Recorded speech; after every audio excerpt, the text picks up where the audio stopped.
Baik, Assalamualaikum warahmatullahi wabarakatuh. Perkenalkan, nama saya Muhammad Fikri Atorik. Pada kesempatan kali ini, saya akan mempresentasikan materi tentang money and finance. Baik, yang pertama, marilah kita bahas apa itu uang. Dalam Undang-Undang Nomor 7 Tahun 2011 tentang mata uang, uang adalah alat pembayaran yang sah dan uang adalah suatu benda yang diterima secara umum oleh masyarakat untuk mengukur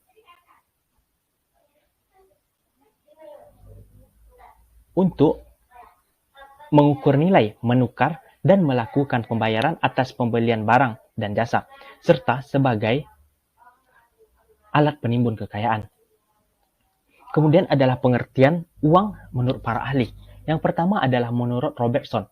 Dalam bukunya yang berjudul Money, mendefinisikan uang sebagai segala sesuatu yang umum diterima dalam pembayaran barang-barang. Kemudian yang kedua adalah menurut Sayer. Dalam bukunya yang berjudul Modern Banking, mengatakan uang sebagai segala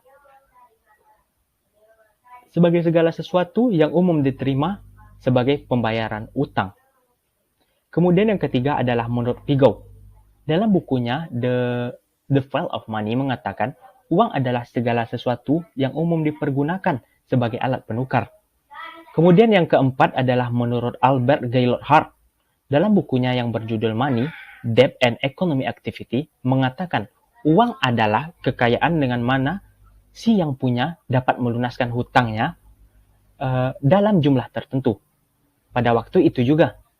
Dan yang terakhir adalah menurut Rollin G. Thomas. Dalam karyanya berjudul Our Modern Banking and Monetary System mengatakan uang sebagai segala sesuatu yang siap sedia dan biasanya diterima umum atas penjualan barang-barang, jasa-jasa, dan aset lain yang berharga dan untuk pembayaran utang. Kemudian evolusi bahan uang terdiri dari yang semula adalah terbuat dari komoditi, berubah menjadi metalik, hingga saat ini terbuat dari kertas. Pembahasan selanjutnya adalah fungsi-fungsi uang. Fungsi uang pertama adalah uang sebagai alat tukar. Dapat dibayangkan betapa sulitnya hidup dalam perekonomian modern ini tanpa adanya benda yang dapat dipergunakan sebagai alat penukar. Apabila tidak ada uang, maka transaksi hanya dilakukan dengan cara tukar-menukar antara barang yang satu dengan barang yang lain atau disebut dengan sistem barter. Kemudian fungsi uang kedua adalah uang sebagai alat penyimpanan nilai. Sesuai dengan sifatnya, manusia adalah makhluk yang gemar mengumpulkan dan menyimpan kekayaan dalam bentuk-bentuk barang yang berharga untuk dipergunakan di masa yang akan datang. Barang berharga tersebut pada umumnya berupa tanah, rumah, dan benda berharga lainnya. Walaupun kekayaan yang dapat disimpan beragam bentuknya, tidak dapat kita pungkiri bahwa uang merupakan salah satu pilihan untuk menyimpan kekayaan. Dan fungsi uang yang ketiga adalah uang sebagai satuan hitung.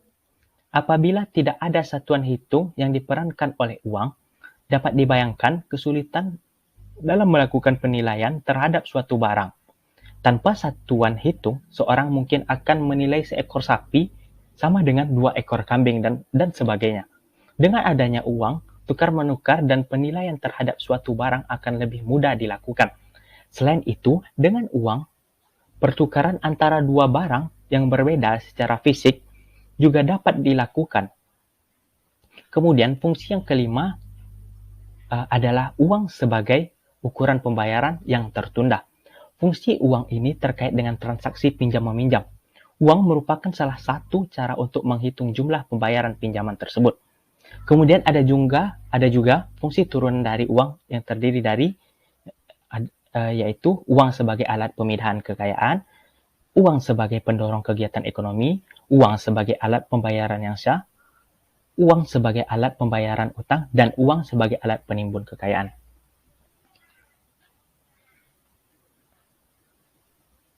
Kemudian, uang yang beredar dalam masyarakat kita ini dapat dikelompokkan menjadi beberapa jenis. Yang pertama, berdasarkan bahan yang digunakan untuk membuat uang dibedakan menjadi sebagai berikut. Yang pertama adalah uang logam, yaitu uang yang dibuat dari logam. Contohnya adalah uang Rp25, Rp50, dan Rp100. Yang kedua adalah uang kertas, yaitu uang yang dibuat dari kertas. Contohnya adalah uang Rp1.000, Rp2.000, Rp5.000, Rp10.000, sampai Rp100.000. Uang tersebut dibuat dengan kertas khusus supaya sulit dipalsukan. Kemudian yang kedua, berdasarkan lembaga yang mengeluarkannya, uang dibedakan menjadi dua, yaitu uang kartal. Yang pertama adalah uang kartal, yaitu uang yang dikeluarkan oleh negara berdasarkan undang-undang dan berlaku sebagai alat pembayaran yang sah.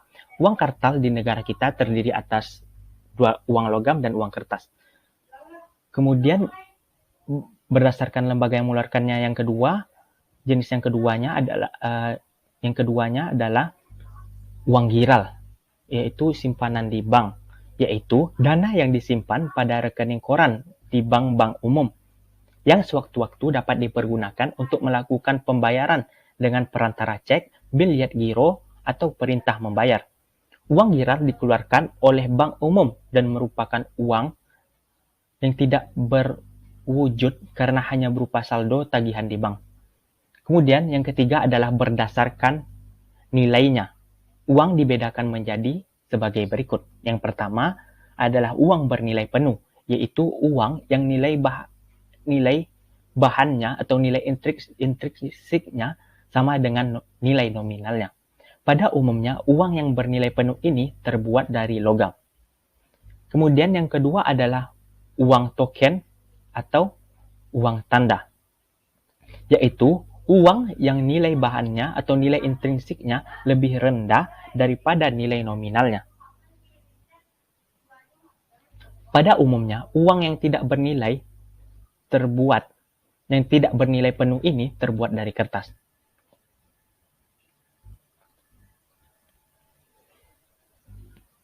Materi berikutnya adalah finance.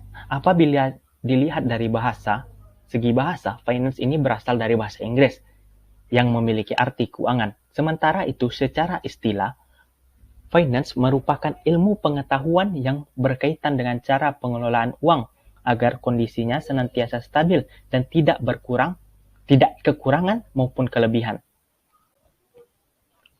Dan sebagai pengelolaan uang, sepertinya finance memiliki fungsi tersendiri bagi perusahaan. Fungsi yang paling umum diantaranya adalah mengumpulkan dana perusahaan, menyalurkan dana, mengelola keuntungan, dan mengajukan kebijakan.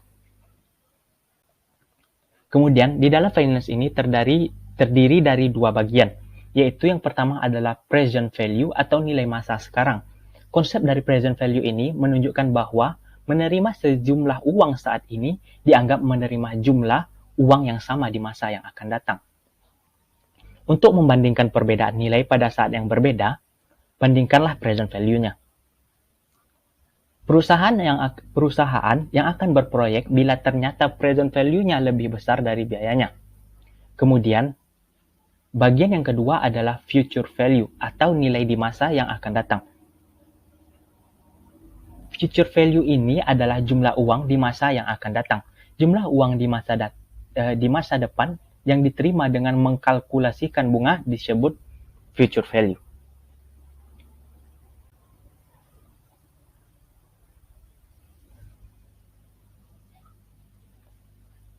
Baik, ke materi selanjutnya adalah kebijakan dalam money finance. Di dalam money finance ini memiliki persamaan sebagai berikut, yaitu Y sama dengan F yang terdiri dari G, K, M, dan B. Kemudian G atau government spending ditambah dengan bond sama dengan K. K di atas ini merupakan pajak, terdiri dari pajak. K ini dikalikan dengan Y ditambah B, kemudian ditambah dengan M dot dikurang dengan bunga dari bond. Kemudian sehingga do Y per do G sama dengan FG lebih besar dari 0. Dan do M dot per do M lebih kecil dari 0. Pada keadaan do M dot per do M kecil dari 0 ini bisa disebut dengan stabil. Kemudian G ditambah B. Kemudian jika G ditambah B sama dengan K dikalikan dengan T yang terdiri dari G yaitu government spending, K yaitu pajak, M yaitu money, dan B adalah bond issue. Kemudian ditambahkan dengan B, kemudian juga ditambahkan dengan M dot. Maka dihasilkan G ditambah B dikurang K dikali dengan T yang terdiri dari Y, K, M, dan B ditambahkan dengan B, itu sama dengan M. Kemudian dapat dihasilkan do M dotnya per do M sama dengan negatif K tambah M lebih kecil daripada 0. Kebijakan MF-nya stabil. Kebijakan dalam jangka pendek, kebijakan MF ini stabil. Baiklah, dalam jangka panjang, kita akan menemukan persamaan Y sama dengan F yang terdiri dari G, K, M, dan B.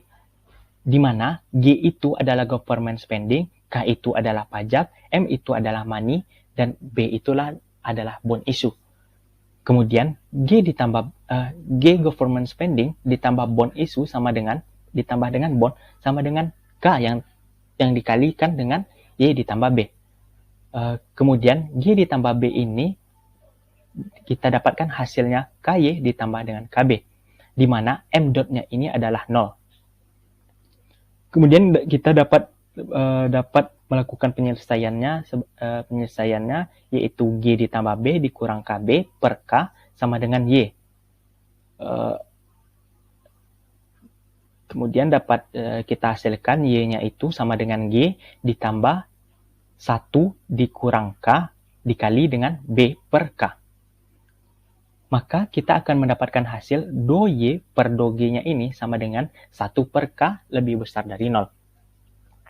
Baiklah, kemudian marilah kita melakukan compare antara do Y per do G sama dengan FG lebih besar dari 0 dengan do Y per do G dengan larang 1 per K lebih besar dari 0. Sehingga diperoleh 1 per K lebih besar dari FG. Dari kurva di PPT tersebut dapat disimpulkan DF lebih besar dari DG. Dan ketika G meningkat, maka IS bergeser ke kanan. Dan impact periode A bergeser ke B. Dan do Y per do G sama dengan FG lebih besar dari 0. Sehingga DE sama dengan FG dikali do G dan menghasilkan do Y sama dengan F dikali do G. Kemudian pembahasan selanjutnya adalah budget deficit. Budget deficit ini terjadi karena pemerintah tidak punya revenue. Budget deficit ini terjadi ketika pengeluaran pemerintah atau G lebih besar daripada T atau pajak. Dan juga high power rate money itu besar dari 0. Dan ketika G besar dari T, maka MS akan meningkat dan MS akan meningkat atau pencetakan uang akan meningkat sehingga LM pun bergeser ke kanan dan M dot pun lebih besar dari 0. Sehingga menghasilkan do Y per do G sama dengan 1 per K. Kemudian do Y sama dengan 1 per K do G. Dan DF sama dengan 1 per K do G. Marilah kita ilustrasikan. Jika G naik, maka kurva bergeser dari titik A ke titik B dan bergerak ke titik C. Dan ketika G itu naik, budget defisit akan ditutup dengan dicetaknya uang, sehingga MS naik dan LM pun bergeser ke kanan. Dan IS juga bergeser ke kanan, sehingga karena masyarakat ada uang, maka konsumsi pun akan naik atau meningkat. Kemudian adalah bond finance policy. Pada finance policy ini persamaannya persamaan Y yaitu sama dengan F, yang terdiri dari G, M, K, dan B, dan mempunyai G government spending ditambah dengan bond sama dengan K dikalikan dengan Y ditambah B, kemudian ditambahkan dengan bunga dari bond, sehingga high powered money-nya sama dengan 0. Kemudian ketika impact ini, pembahasan selanjutnya adalah impact. Ketika impact ini, do Y per do G-nya sama dengan FG yang akan lebih besar daripada 0. Lalu syaratnya itu adalah do B dot per do B lebih kecil daripada 0. Seperti grafik yang ada di gambar. Ketika G meningkat, IS-nya akan bergeser ke kanan. Kemudian equal A bergeser ke B, sehingga Y dan R-nya pun meningkat. Kemudian pada titik B, ada kenaikan dari pengeluaran pemerintah yang akan terjadi budget defisit. Kemudian budget defisit. Kemudian adalah pembahasan selanjutnya adalah bond issue. Bond issue ini terdiri dari dua efek, yaitu liquid asset effect dan interest rate effect. Kedua efek di atas akan meningkatkan konsumsi masyarakat, sehingga C tersebut akan naik dan S pun bergeser ke kanan. Namun, pada saat yang sama, ada upaya dari pemerintah yang akan melakukan bond issue. Pada sisi pemerintah tersebut, ketika bond issue naik, maka demand for money pun akan turun, karena masyarakat membeli surat berharga. Dan uang yang beredar di masyarakat pun menurun. Jika permintaan terhadap uang turun, kurva LM akan bergeser ke kiri dan titik equal bergeser ke C.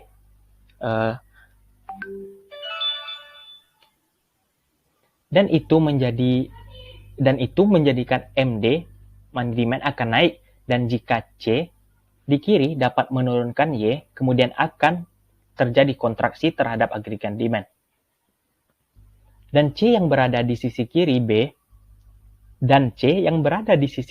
akan mengakibatkan bond issue berdampak kontraksi, sehingga AD sama dengan FB lebih kecil dari 0. Maka pada saat itu stabilitas tidak terjadi. Dan C yang berada di kanan B artinya terjadi ekspansi AD.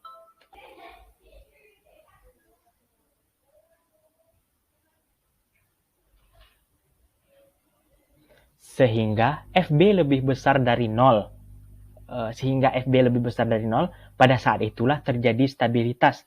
Jika FB lebih besar dari 1 dikurang K per K. Jadi dapat disimpulkan bahwa money finance itu lebih stabil dalam kebijakan ekonomi.